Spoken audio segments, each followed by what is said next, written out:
Halo teman-teman sahabat TOJB. Kali ini kita akan membahas lagi tentang negaranya Opa Kim Jong Un, yaitu Korea Utara part kedua.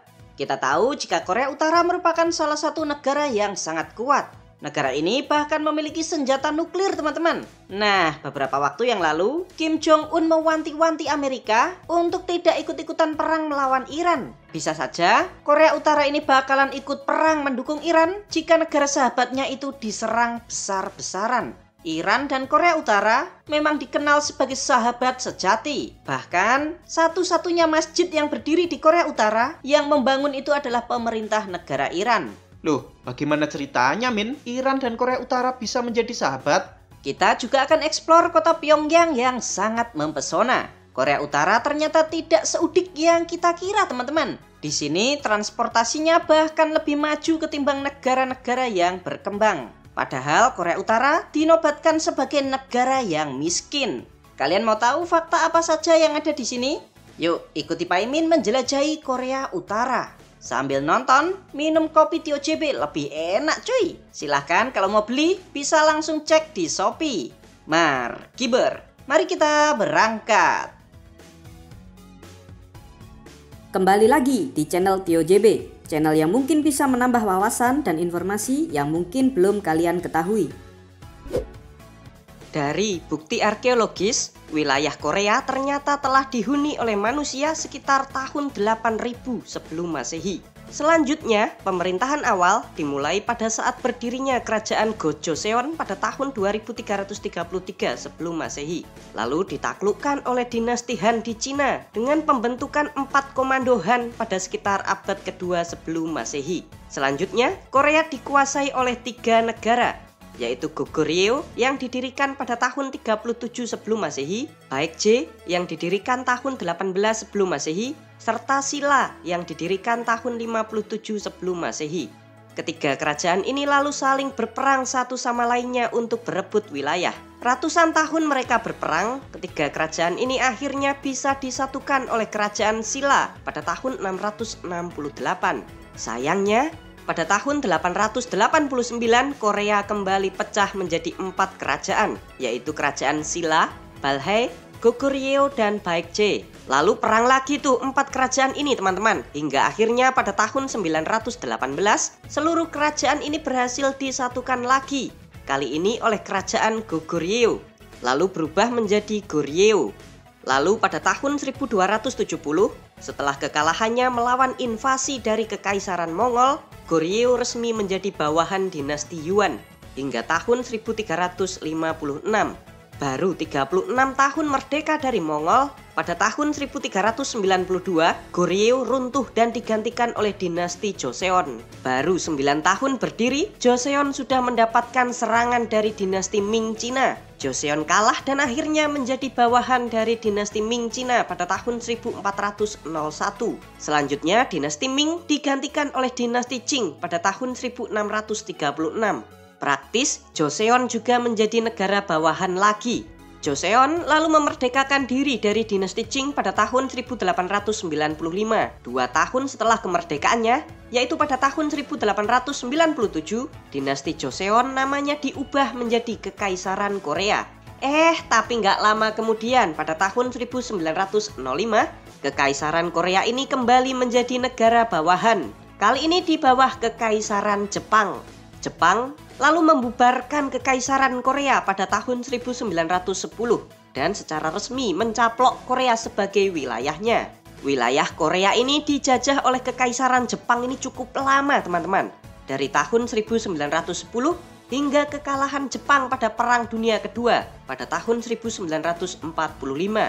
Setelah Jepang keluar dari Korea, wilayah Korea lalu dikuasai oleh 2 negara pemenang Perang Dunia Kedua, yaitu Amerika Serikat dan Uni Soviet. Nah, biar adil, dibagi tuh akhirnya wilayah Korea menjadi 2 bagian. Uni Soviet dikasih Korea sebelah utara, sedangkan Amerika dikasih wilayah Korea bagian selatan. Kedua wilayah Korea ini lalu diberikan kemerdekaannya sendiri-sendiri pada tahun 1948. Korea Selatan dibentuk oleh Amerika, serta Korea Utara dibentuk oleh Uni Soviet. Selanjutnya, pada tahun 1950 pecahlah perang saudara antara Korea Utara dan Korea Selatan yang disebabkan karena sama-sama ingin menyatukan Korea lagi menjadi satu. Perang saudara Korea ini berakhir setelah gencatan senjata pada tahun 1953 dengan perkiraan 2,5 juta orang Korea saat itu meninggal dunia. Kasihan ya teman-teman. Inilah awal mula permusuhan antara Korea Utara dan Korea Selatan yang terjadi di zaman dahulu hingga saat ini. Berikut 8 fakta negara Korea Utara part kedua. Tapi sebelum kita mulai, jangan lupa untuk subscribe channel TioJB dan tekan tombol lonceng agar tidak ketinggalan info menarik lainnya dari TioJB. Profil negara. Negara Korea Utara bernama lengkap Republik Demokratik Rakyat Korea dengan pemimpin tertinggi sebagai kepala negara dibantu Perdana Menteri sebagai kepala pemerintahan. Negara ini memiliki ibu kota yang bernama Kota Pyongyang. Secara geografis, Korea Utara ini berada di benua Asia bagian timur serta berbatasan dengan negara Korea Selatan di sebelah selatan, di sebelah utara dengan negara Cina, di sebelah timur dengan negara Rusia dan Laut Jepang, serta di sebelah barat berbatasan dengan Laut Kuning. Negara Korea Utara ini memiliki luas wilayah sebesar 120.540 km persegi dengan jumlah penduduk sebesar 26.072.217 jiwa. Untuk agama, 73% penduduk Korea Utara tidak beragama, 13% memeluk Chindoisme, 12% kepercayaan tradisional Korea, 1,5% beragama Buddha, serta 0,5% sisanya memeluk agama yang lain. Lalu untuk etnis, Korea Utara ini sama seperti Korea Selatan yang etnisnya itu homogen ya teman-teman, yaitu cuma etnis Korea saja. Sedangkan bahasa resmi yang digunakan di negara ini adalah bahasa Korea. Untuk perekonomian, Korea Utara merupakan negara dengan kelompok ekonomi berpenghasilan rendah. Korea Utara bersama Kuba adalah negara yang tidak masuk anggota IMF. Perekonomian Korea Utara sendiri sangat bertumpu pada industri pembuatan mesin, produk militer dan persenjataan, hasil pertambangan, produk pertanian, industri tekstil, serta bahan kimia. Dengan ekspor terbesarnya 90% ke negara Cina. Selain itu juga diekspor ke negara Rusia dan Iran. Untuk mata uang yang digunakan di negara ini bernama won Korea Utara. Untuk nilai tukarnya tidak diketahui. Sahabat Iran. Kedua negara ini secara historis memiliki kedekatan yang baik teman-teman. Persahabatan antara keduanya bahkan telah terjalin sejak 1600 tahun yang lalu, di mana Korea saat itu masih terbagi atas 3 kerajaan, yaitu Silla, Baekje, dan Goguryeo. Sebuah kaca biru tua ditemukan di makam Jeonmanchong, salah satu makam kerajaan Silla yang digali di daerah Gyeongju. Serta ditemukan juga sebuah pedang emas yang sangat eksotis di daerah yang bernama Gyerimro. Nah, kedua barang ini merupakan buatan dari negara Iran, atau nama lainnya adalah Persia. Di dalam sebuah buku yang ditulis oleh sarjana Persia, Ibnu Khordadbeh, disebutkan jika Silla terletak di ujung timur Cina dan dituliskan di sini bahwa negara Silla adalah negara yang indah, ada banyak emas, kota-kotanya megah dan orang-orangnya itu bekerja keras. Budaya mereka bahkan sebanding dengan Persia.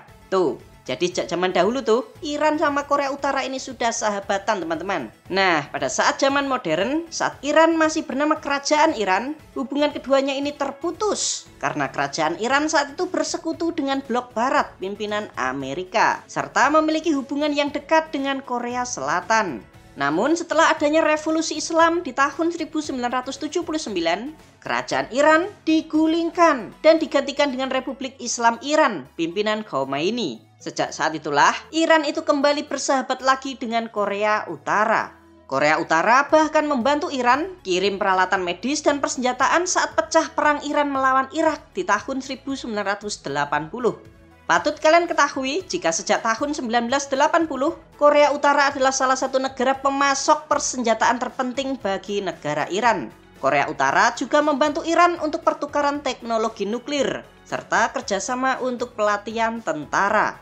Keduanya juga kompak menentang neo-imperialisme yang digagas oleh Amerika dan para sekutunya. Pada tahun 2013, untuk pertama kalinya dalam sejarah Korea Utara, negara ini memperbolehkan pendirian masjid yang digagas oleh negara Iran. Nama masjidnya adalah Ar-Rahman. satu-satunya masjid di negara Korea Utara. Nah, karena kedekatan inilah saat Iran diserang sama Israel dan Amerika, Korea Utara itu bahkan mengancam bakalan ikut perang untuk membela sahabatnya. Bagaimana nih kalau menurut kalian? Miskin. Negara Korea Utara dicap sebagai negara-negara barat bahkan oleh Bank Dunia dan IMF sebagai salah satu negara termiskin di dunia. Padahal negara ini tuh sangat tertutup teman-teman. Tahu dari mana ya mereka kalau Korea Utara itu miskin? Gajinya kan kecil, Min. Yap, benar sekali teman-teman. Bank Dunia ataupun IMF juga bakalan melihat itu sebagai salah satu tolak ukur negara miskin atau tidak. Kita lihat dari PDB per kapita, memang Korea Utara itu sangat kecil sekali teman-teman.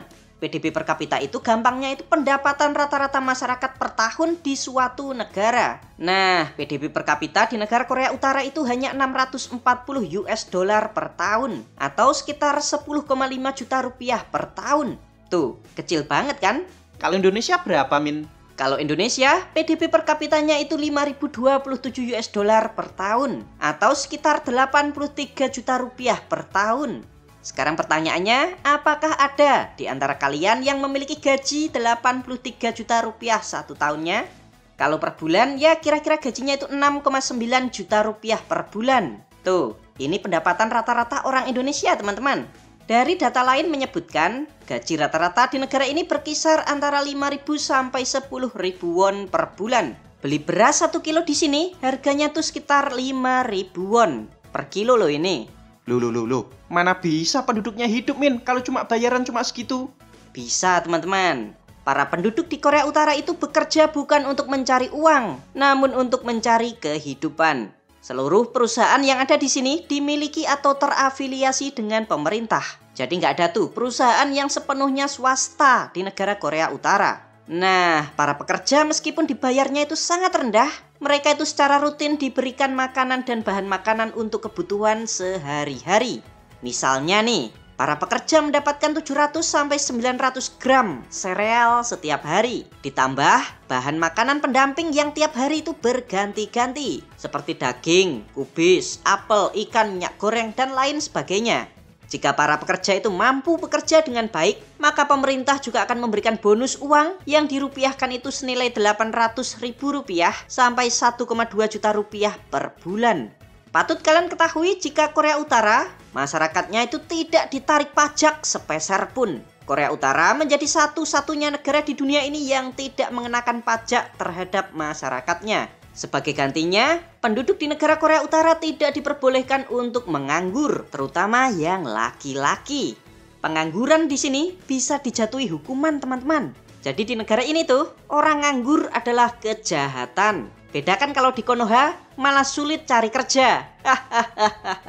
Termasuk wanita juga wajib kerja, teman-teman. Namun jika sudah menikah, boleh untuk tidak bekerja. Terus mereka itu kerjanya di mana, Min? Banyak, teman-teman. Bisa kerja di pertambangan, di sawah jadi petani, kerja jadi tentara, atau kerja di pabrik. Nanti yang menentukan adalah pemerintah. Maka jika kalian lihat penduduk di Korea Utara di desa-desa, rumahnya ya gitu sederhana. Yang punya motor atau mobil juga sangat-sangat terbatas. Namun mereka ini dijamin oleh negara supaya tidak kelaparan. Masyarakat di sini juga dijamin kesehatannya. Dan itu semua gratis biaya. Nggak ada tuh bayar BPJS. Tahukah kalian jika Korea Utara memiliki jumlah dokter per kapita yang sangat tinggi, yaitu 3,7 orang dokter per 1.000 penduduk. Kita bandingkan dengan negara kita Indonesia, jumlah dokternya itu hanya 0,6 orang per 1.000 penduduk. Tuh, jauh banget. Karena baiknya sistem kesehatan di negara Korea Utara, angka harapan hidup di sini juga relatif tinggi, yaitu 73,6 tahun. Tuh, gimana nih kalau menurut pendapat kalian? Mandiri. Kemandirian perekonomian Korea Utara itu patut dicontoh sama Indonesia, teman-teman. Negara ini sejak tahun 1950-an telah diembargo perekonomiannya oleh negara-negara barat. Tapi menariknya, karena terkena oleh embargo inilah membuat Korea Utara menjadi negara yang sangat mandiri. Mampu bikin bis dan mobil sendiri, bikin kereta api sendiri, bikin smartphone sendiri. Pokoknya semua barang-barang industri di sini tuh sebagian besar dibikin di dalam negeri. Bahkan yang paling mengejutkan, Peralatan militer dan persenjataan juga banyak yang dibuat di dalam negeri. Korea Utara mampu bikin tank, kapal selam, pesawat tempur, rudal-rudal. Pokoknya banyak banget teman-teman. Kenapa bisa begitu ya, Min? Karena Korea Utara melakukan the real hilirisasi. Nggak cuma omon-omon. Tapi bedanya, perusahaan yang nambang di Korea Utara adalah perusahaan milik negara. Lalu diproses di smelter yang menggunakan perusahaan negara juga. Kalau di sini kan beda teman-teman. Yang nambang itu negara asing, yang bikin smelter juga negara asing. Indonesia dapat apa? Ya dapat kerusakan alamnya saja. Menyedihkan teman-teman. Kalau di negara kita yang mengelola tambang adalah negara asing, kalau di Korea Utara itu semuanya dikelola oleh BUMN, perusahaan milik negara. Contohnya nih, tambang besi. Besi ditambang dalam bentuk batuan, lalu dipindahkan ke smelter untuk diubah menjadi baja. Setelah jadi baja, nanti dikirim tuh ke industri militer. Baja itu disulap menjadi bodinya tank. Setelah jadi tank, maka bisa dipakai untuk alutsista teman-teman. Jadi negara itu hemat, nggak perlu impor alutsista. Pendidikan. Sekarang kita akan membahas dunia pendidikan di Korea Utara. Di negara ini, semua anak wajib mengikuti pendidikan dan biayanya itu juga gratis. Namun ada yang unik nih. Berbeda dengan kita yang wajib sekolahnya kan 12 tahun tuh. Nah, di Korea Utara wajib belajarnya hanya 11 tahun saja. 1 tahun taman kanak-kanak, 4 tahun sekolah SD, serta 6 tahun sekolah menengah. Jadi totalnya itu 11 tahun. Di sini juga ada bangunan yang sangat besar yang bernama Istana Manggyeongdae. Setelah pulang dari sekolah, anak-anak mulai dari tingkat SD sampai sekolah menengah datang ke tempat ini teman-teman. Mereka datang untuk kegiatan ekstrakurikuler. Jadi ekstranya itu nggak di sekolahan tapi di tempat ini. Kalau ada anak-anak Korea Utara yang berbakat seperti pintar memainkan musik, nah itu peran dari ekstrakurikuler. Sedangkan untuk perguruan tinggi, jumlahnya ada sekitar 300-an yang tersebar di seluruh penjuru Korea Utara. Namun ada satu kampus nih yang sangat bergengsi, yaitu Kim Il Sung University, letaknya di kota Pyongyang. Lulusan dari kampus ini banyak tuh yang direkrut menjadi pejabat di pemerintahan. Di sini juga tercatat ada sekitar 100 orang mahasiswa yang berasal dari luar negeri. Sebagian besar dari mereka berasal dari negara China. Gimana? Apakah kalian tertarik untuk kuliah di sini? Wisata di Korea Utara. Halo teman-teman, sahabat TioJB. Pak Imin sekarang berada di kota Pyongyang, ibu kota dari negara Korea Utara. Negara Korea Utara adalah negara paling tertutup di dunia teman-teman. Kalian nggak bisa tuh seenaknya tiba-tiba datang ke sini. Jika kalian mau berkunjung, maka harus mendaftar dahulu di Biro Travel Korea Utara atau di negara China juga ada. Kota ini merupakan salah satu kota tertua di semenanjung Korea. Kota Pyongyang didirikan pada tahun 1122 sebelum Masehi oleh Dangun, raja pertama dari kerajaan Gojoseon. Selain pernah menjadi ibu kota dari kerajaan Gojoseon, kota ini juga pernah menjadi ibu kota dari kerajaan Goguryeo. Tahukah kalian jika Pyongyang di tahun 1880 merupakan kota dengan jumlah gereja terbanyak di seluruh Korea? Jadi kayak pusatnya kekristenan gitu teman-teman. Diperkirakan saat itu, di kota ini terdapat lebih dari 100 gereja dan dianggap memiliki jumlah misionaris Katolik terbesar dibandingkan kota-kota lain di Asia. Nah, karena itulah Pyongyang di zaman dahulu dijuluki sebagai Yerusalem dari timur. Namun saat ini teman-teman, jumlah gereja di kota Pyongyang hanya tersisa 5 buah saja, yaitu Katedral Changchun sebagai gereja Katolik, lalu ada gereja Chilgol dan gereja Bongsu sebagai gereja Protestan, serta satu gereja yaitu gereja Kristen Ortodoks Rusia. Diperkirakan ada sekitar 200.000 sampai 400.000 warga Korea Utara yang menganut agama Kristen. Sedangkan untuk umat agama Islam di negara Korea Utara, jumlahnya itu sekitar 3.000 sampai 6.000 orang. Di negara ini ada satu buah masjid yang bernama Masjid Ar-Rahman yang letaknya di kota Pyongyang. Kota ini memiliki luas wilayah sebesar 829 km persegi dengan jumlah penduduknya sebesar 3 juta jiwa. Tahukah kalian jika 99% penduduk yang tinggal di kota Pyongyang merupakan pegawai pemerintahan, mahasiswa, pejabat, dan orang asing dari kedutaan besar. Sedangkan 1%-nya adalah pekerja informal, seperti jadi pekerja kebersihan, sopir, serta penjaga toko.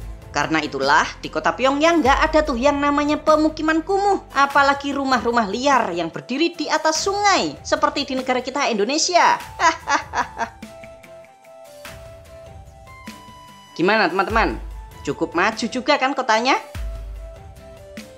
Kota Pyongyang juga memiliki transportasi umum yang cukup baik. Ada tram dan bus listrik. Nih kayak gini bentuknya.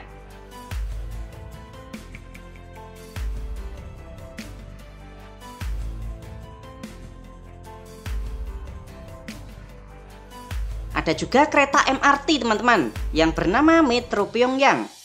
Nih kayak gini stasiunnya.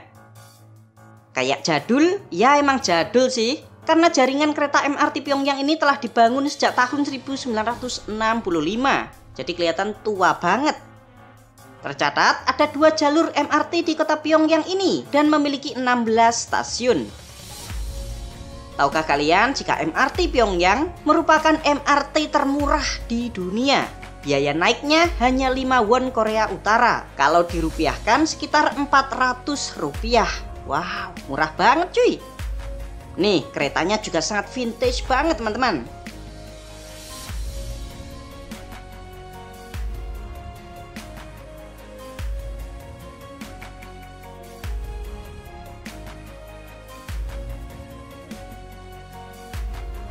Yuk, sekarang kita keliling Pyongyang. Nih yang unik, di setiap perempatan jalan ada petugas pengatur lalu lintas perempuan. Tuh. Gak sembarangan wanita bisa menjadi petugas ini teman-teman. Namun dipilih yang cantik. Yuhu. Cantiknya wanita Korea Utara itu asli, tanpa oplas. Tujuan kita pertama yaitu mengunjungi monumen raksasa Kim Il Sung dan Kim Jong Il, yaitu kakek dan ayahnya Kim Jong Un. Patung Kim Il Sung dibuat di tahun 1972, lalu ditambahkan patung Kim Jong Il di tahun 2012. Patung ini tingginya 22 meter teman-teman, serta terbuat dari bahan perunggu.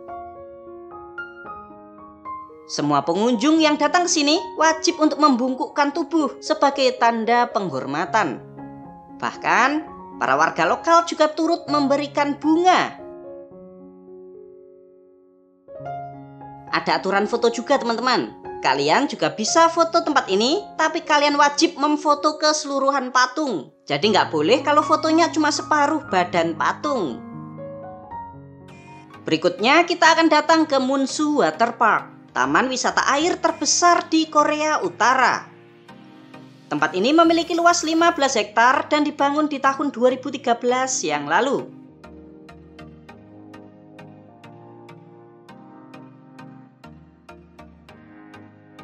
Berikutnya kita akan mengunjungi Gapura Kemenangan. Kalau di Indonesia ya mirip lah kayak Simpang 5 Gumul Kediri.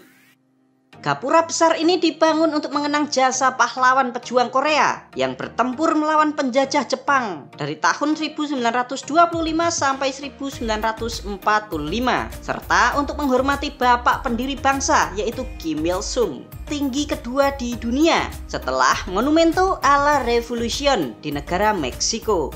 Tinggi Gapura Kemenangan ini 60 meter dengan lebarnya 50 meter serta dibangun di tahun 1982. Berikutnya kita akan mengunjungi Grand People Study House atau perpustakaan Pyongyang. Tuh, megah banget. Seperti namanya, tempat ini adalah perpustakaan. Dibangun pada tahun 1982 serta memiliki 10 lantai. Tidak jauh dari perpustakaan ada yang namanya Menara Juche. Menara ini tingginya 140 meter dan dibangun di tahun 1982 menggunakan bahan batu putih dan batu granit.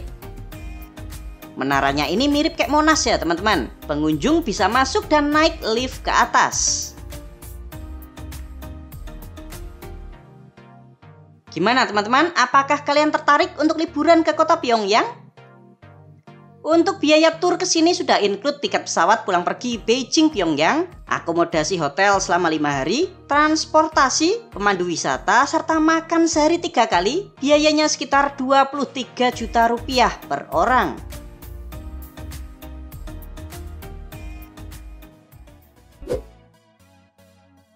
Hal unik di Korea Utara. Tahukah kalian jika pemimpin tertinggi Korea Utara yaitu Kim Jong-un memiliki 3 orang anak? Anak pertama adalah laki-laki kelahiran 2010, anak keduanya adalah cewek kelahiran 2013, serta anak ketiganya yang juga cewek kelahiran tahun 2017. Namun yang muncul ke publik adalah anak keduanya teman-teman, yaitu Kim Joo-e. Korea Utara memiliki hotel yang sangat megah berbentuk piramid. Hotel ini bernama Ryugyong. Namun sayangnya teman-teman, hotel ini tuh kosong dan tak pernah ada tamu yang menginap. Terima kasih teman-teman sudah nonton sampai selesai. Bagi kalian yang mau membantu dan mendukung channel Tio JB, kalian bisa kirim melalui super chat, super thanks, atau berlangganan secara eksklusif. Jangan lupa ya untuk subscribe channel Tio JB dan tekan tombol loncengnya agar kalian tidak ketinggalan video-video menarik dari kita. Silakan nih kalau ada request, kritik, saran, kirim salam, atau apapun itu kalian bisa sampaikan di kolom komentar. Sampai jumpa lagi dan